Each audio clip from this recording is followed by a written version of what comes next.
The CDC study shows the overwhelming majority of people who are getting infected with coronavirus are wearing the masks always or often.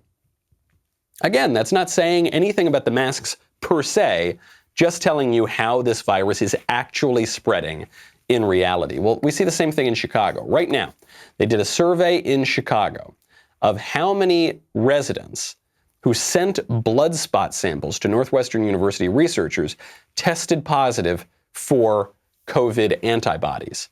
So they had people sort of send in these samples, and they're going to see not even just how many people have the virus currently, but how many people have the antibodies, so they had the virus in the past. Do you know how many Chicagoans have had coronavirus according to this survey? 1 in 5. A full 20% of Chicagoans who sent in these samples have had coronavirus. This was my point when we were talking earlier. I've been reiterating this almost once a week now. The liberals think that conservatives oppose all of their kind of crazy measures to stop the spread of coronavirus because we think we're never going to get coronavirus. But actually, the opposite is true. We oppose them, well, one, because there is some dispute over the efficacy of some of these measures. 2, now in the case of the lockdowns, the World Health Organization is actively saying, don't do the lockdowns. The lockdowns are very bad for you. But disputes about the efficacy of these things aside, the reason that we are not indulging this sort of thing and clamoring to throw the world into a global economy or into a global economic depression over the coronavirus measures is because, not that we think we won't get it, but because we know COVID's here to stay. We're very likely going to get it. WHO came out the other day and said 1 in 10 people on Earth has gotten coronavirus.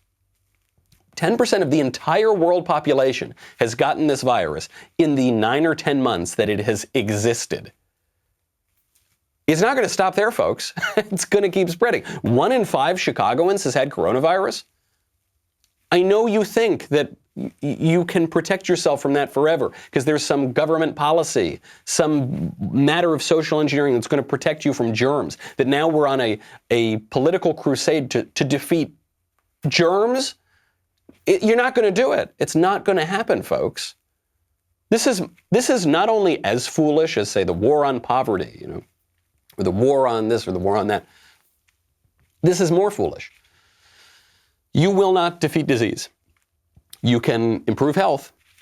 You can mitigate disease. You can develop vaccines that have certain efficacy. Great. I encourage everybody to do that.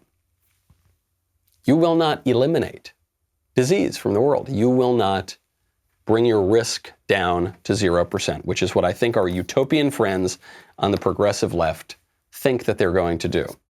I hope you enjoyed that short segment from the Michael Knowles Show. Be sure to check out the full episode linked in the description or download the podcast wherever you listen to podcasts.